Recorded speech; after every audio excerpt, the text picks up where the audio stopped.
Film की शुरुआत पहाड़ों में बनी एक गुफा से होती है। इस गुफा का क्लोजअप दिखाने के बाद हमें दो लड़कियां दिखाई देती हैं, एबी और उसकी बहन बेथ। एबी की मां के मरने के बाद एबी की पूरी दुनिया उसकी बहन बन चुकी थी। उनकी जिंदगी अच्छी चल रही थी, लेकिन तब तक जब तक उन्हें पता नहीं चलता कि बेथ को लास्ट स्टेज कैंसर है। यह सुनकर एबी टूट जाती है, लेकिन हार नहीं मानती। वह बेथ के इलाज के लिए नए तरीके ढूंढने लगती है और उसे एक फार्मास्यूटिकल रिसर्च कंपनी के बारे में पता चलता है जिसने कैंसर के आखिरी स्टेज का इलाज ढूंढ लिया था। लेकिन वह इलाज बहुत लाखों महंगा था। इतने पैसे एबी के पास नहीं थे, इसलिए एबी ने एक बहुत खतरनाक काम करने का फैसला किया। यूरोप और रूस की सीमा पर उसे एक जियोलॉजिस्ट की नौकरी मिली, जहां उसे पहाड़ों में यूरेनियम ढूंढना था। यह नौकरी बहुत ज्यादा खतरनाक थी, यहां तक कि इस नौकरी में उसकी जान जाने का भी खतरा था। लेकिन इस नौकरी से उसे अच्छे पैसे मिल रहे थे, इसलिए वह मान गई। एबी दिल लगाकर अपना काम करती है। काफी दिनों की मेहनत के बावजूद भी उन्हें कहीं यूरेनियम नहीं मिलता। तो एबी अपने सहकर्मी से कहती है कि उन्हें पहाड़ों के और गहरे जंगलों के अंदर जाना चाहिए। उसका सहकर्मी खतरा लेने के लिए तैयार नहीं था, क्योंकि वह जानता था कि इसमें उसकी जान को खतरा हो सकता है, और वैसे भी आगे रूसी सीमा शुरू होने वाली थी, जहां जाना उन्हें अलाउड नहीं है।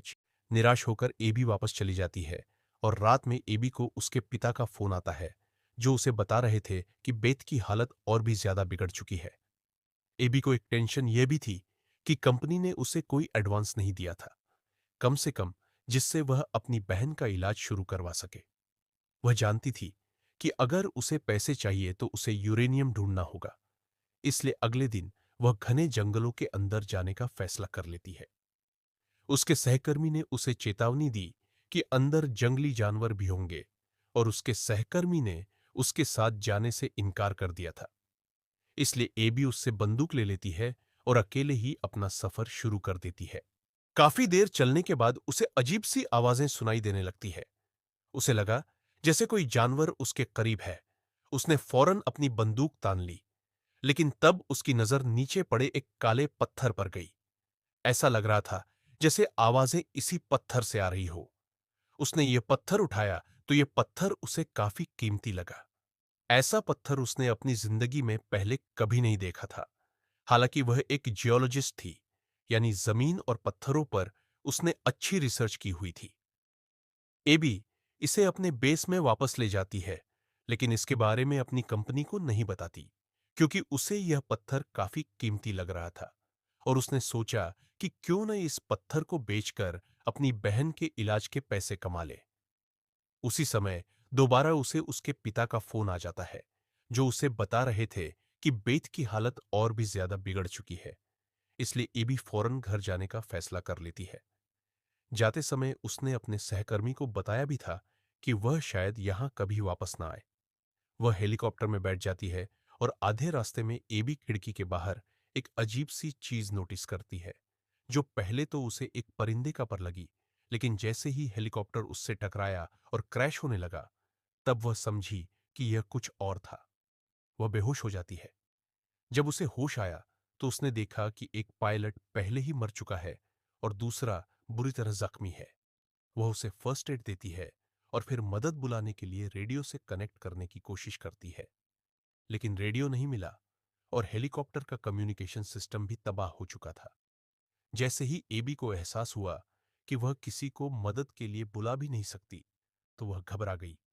अब अपनी और पायलट की जान उसे खुद बचानी थी। उसने मैप और कंपास निकालकर पता लगाया कि उसका सबसे करीब वाला रास्ता भी तकरीबन 60 किलोमीटर दूर था, जहां जाना इस मौसम और हालत में आसान नहीं था।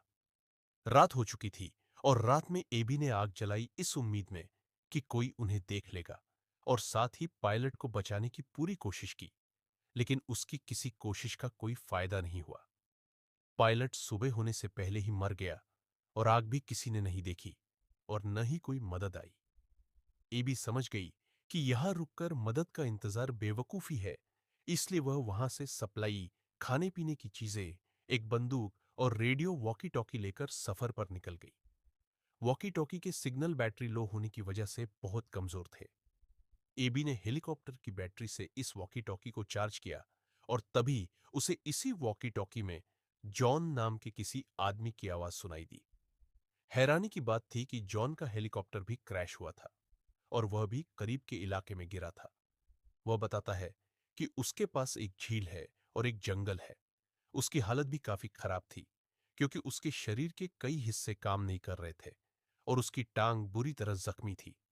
वह बताता है कि उसका कम्युनिकेशन सिस्टम भी डैमेज है, जिसकी वजह से वह रेस्क्यू नहीं बुला सकता। लेकिन अच्छी बात यह थी कि जॉन के पास अच्छी सप्लाई और अच्छा रेडियो था, जिसे एबी अपनी बैटरी और मेहनत से ठीक करके उसके जरिए रेस्क्यू बुला सकती थी। जॉन सिर्फ 30 किलोमीटर दूर था, जबकि रास्ता 60 किलोमीटर दूर था। इसलिए एबी ने जॉन के पास जाने का फैसला किया। लेकिन जॉन ने उससे कहा कि तुम गलती कर रही हो, रास्ता बहुत ज्यादा खतरनाक है और जिस उम्मीद में तुम आ रही हो, क्या पता मेरे उपकरण काम न करे। एबी ने अपना फैसला अटल रखा क्योंकि उसके पास ज्यादा समय नहीं था कि वह 60 किलोमीटर का रास्ता देखकर पहले रास्ते पर जाए और फिर वहां जाकर मदद का इंतजार करती रहे। उसे अपनी बहन के पास जल्दी पहुंचना था। रास्ते में उनकी बातें चलती रहती है और एबी बताती है कि वह एक जियोलॉजिस्ट है, तो जॉन फौरन उससे कहता है, फिर तो तुम यहां यूरेनियम की तलाश में हो। और यह सुनकर एबी हैरान रह जाती है। उसे यह बात कैसे पता थी? रात में एबी एक शेल्टर बनाती है और आराम करने से पहले अपने बैग में उसी काले पत्थर को चेक करती है। वह इस पत्थर को उलट पलट कर देखती रही कि अचानक किसी तरह उसके हाथ में वह पत्थर अपनी शक्ल बदलने लगा। एबी जैसे जैसे उसे मोड़ना चाहती, जैसे जैसे उसे शेप देना चाहती, वह वैसे वैसे बदल रहा था।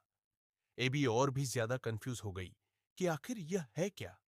कोई भी पत्थर इस तरह से अपनी शक्ल नहीं बदल सकता। क्या यह कोई एडवांस टेक्नोलॉजी है या फिर कोई एलियन रॉक? लेकिन अगली सुबह होते ही एबी ने अपना सफर शुरू कर दिया। बर्फ के इस इलाके में वह बिल्कुल अकेली थी। जॉन लगातार उसे रेडियो पर बात करने की कोशिश कर रहा था, लेकिन एबी अब उसे डांट देती है और कहती है कि अगर इस तरह हम रेडियो पर बात करते रहे तो हमारी रेडियो की बैटरी जल्दी डाउन हो जाएगी और फिर मैं तुमसे कांटेक्ट भी नहीं कर पाऊंगी।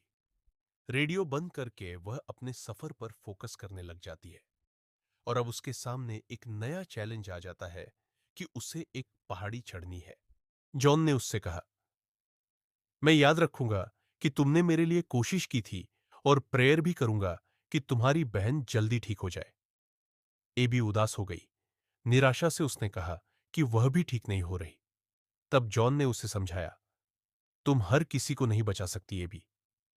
यह सुनकर उसे गुस्सा आता है और वह जॉन को डांट कर कहती है, इस समय मुझे किसी की सहानुभूति की नहीं, बल्कि मोटिवेशन की जरूरत है ताकि मैं आगे बढ़ सकूं। जॉन कहता है, ठीक है, जो तुम्हें ठीक लगता है करो। एबी उस मुश्किल पहाड़ी पर चढ़ना शुरू कर देती है और जब सपोर्ट नहीं मिलती तो ऊपर चढ़ने के लिए अपने चाकू का इस्तेमाल करती है। लेकिन एक पॉइंट पर आकर उसका चाकू भी पहाड़ी में फंसकर टूट जाता है और अब उसका ऊपर चढ़ना बहुत ज्यादा मुश्किल हो रहा था। एबी को उस समय वह पत्थर याद आता है जिसकी वह शेप बदल पा रही थी। वह पत्थर को निकालकर उसे एक चाकू की शेप देकर उसके जरिए ऊपर चढ़ने की कोशिश करती है और यह पत्थर उसकी बहुत सी मुश्किलें आसान कर देता है। वह उसे ऊपर चढ़ाता है और आखिरकार पहाड़ की चोटी पर चढ़ जाती है।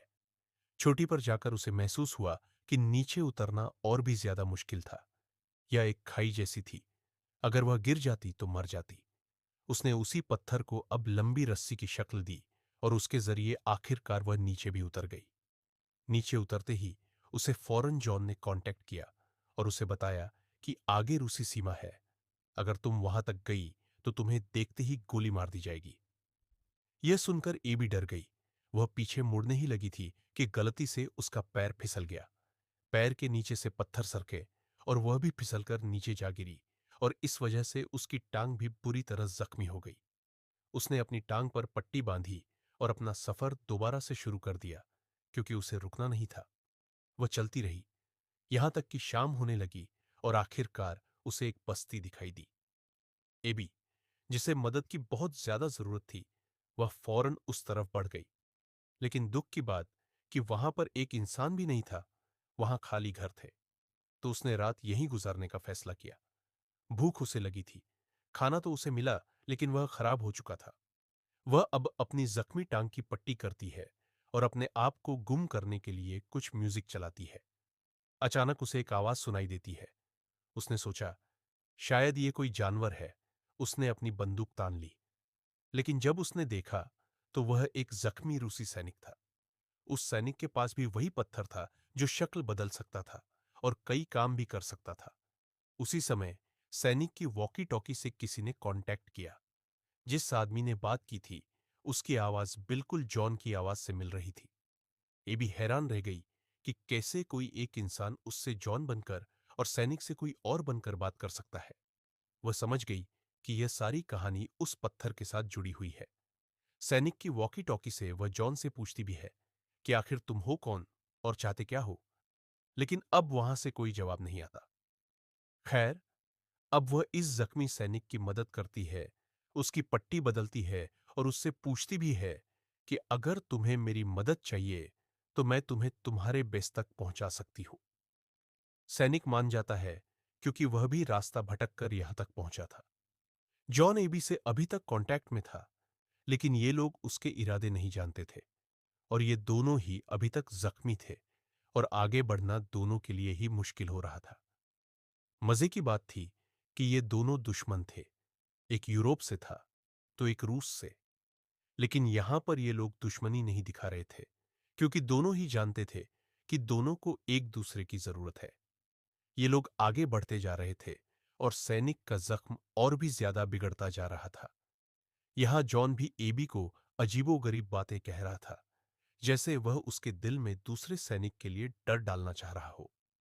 एबी समझ गई कि जॉन का कनेक्शन जरूर उस काले पत्थर से है जो उसके पास है। इसलिए वह डरते हुए काला पत्थर ही अपने बैग से निकालकर दूर फेंक देती है।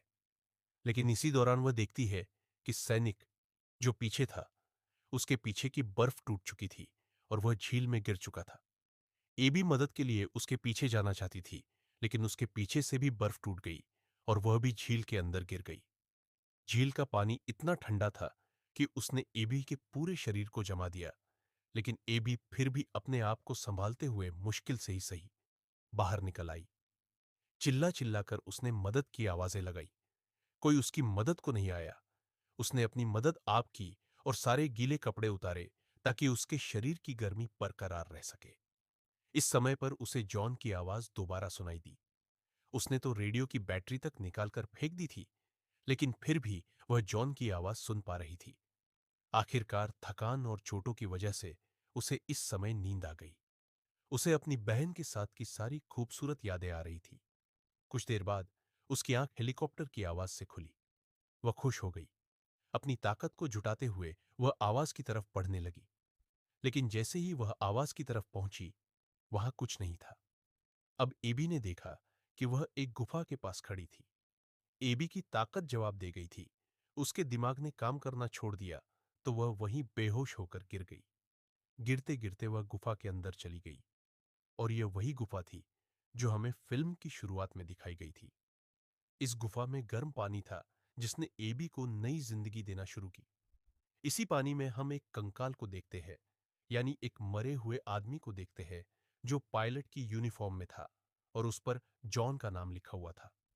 जॉन, जिससे एबी पूरे रास्ते बात करती आई थी, क्या वह मर चुका था? खैर, यहां बहुत सारे चमकते हुए काले पत्थर दिखाई देते हैं और एबी के शरीर के साथ जुड़ जाते हैं। जब उसे होश आया तो वह घबरा गई, क्योंकि वह किसी अजीब जगह पर पहुंच चुकी थी जहां हर जगह पहले जैसे ही काले। जब उसे होश आया तो वह घबरा गई, क्योंकि वह एक अजीब जगह पर पहुंच चुकी थी जहां हर तरफ पहले की तरह ही काले पत्थर थे। सारे पत्थर हवा में तैर रहे थे और यहां एबी को जॉन की आवाज सुनाई देती है। वह बताता है कि कैसे आज से 65 साल पहले वह भी एबी की तरह यहां आया था और फिर यहीं फंस कर रह गया। उसकी बात सुनते हुए एबी समझ गई कि यह सब जो उसके साथ हो रहा है, वह न तो एक एक्सीडेंट है और यहां जो ये पत्थर दिख रहे हैं, वह भी कोई आम पत्थर नहीं है। हेलीकॉप्टर का क्रैश होना उन्हीं पत्थरों ने चाहा था, जिसकी झलक उसने देखी भी थी। वह समझ गई कि ये पत्थर एलियंस है या फिर कोई ऐसी मखलूक जिसका इंसानों को पता नहीं, पर पिछले हजारों सालों से धरती पर रह रही है। फिर यहां रहना उनकी मजबूरी है या मर्जी, ये कोई नहीं जानता। उन्हें जिंदा रहने के लिए इंसानों की जरूरत पड़ती है, लेकिन वैसे एलियंस की तरह ये इंसानों के साथ जुल्म नहीं करते, उन्हें मारते नहीं हैं, बल्कि उन्हें अपनी मर्जी से यहां रखते हैं। जैसे जॉन ने अपने आप को उन्हें अपनी मर्जी से सौंप दिया था, जिसके बाद उन पत्थरों ने जॉन को जिंदगी तो दी, लेकिन वह जिंदगी नहीं थी जो एक इंसान की थी। अब जॉन एबी से सवाल करता है कि अगर तुम भी ऐसी जिंदगी चाहती हो तो तुम्हें भी मिल जाएगी। पर एबी जवाब दे देती है, क्योंकि वह उस एलियन सिस्टम का हिस्सा नहीं बनना चाहती थी। वह सिर्फ अपनी बहन के पास वापस लौटना चाहती थी।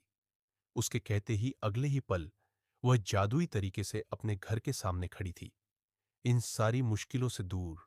एकदम से उसकी जिंदगी इतनी मुश्किलों से निकलकर एक परफेक्ट लाइफ बन गई थी। उसे यकीन नहीं आ रहा था। वह अंदर गई तो अंदर जाकर अपनी बहन से मिली, पर हकीकत तो यह थी कि यह सब सच था ही नहीं। यह सब कुछ बस एलियंस ही उसके लिए दिखा रहे थे। जब वह वापस होश में आई तो वह अपने घर के दरवाजे के आगे खड़ी हुई थी। उसने जब दरवाजा खोला, बस सामने बर्फ का तूफान था। एबी उस तूफान के अंदर चली गई और यहां पर अपनी बहन के आखिरी वक्त में उसके साथ थी। एलियंस ने उसकी वह ख्वाहिश पूरी कर दी थी जो वह चाहती थी। आखिरी वक्त में वह अपनी बहन के साथ रहना चाहती थी।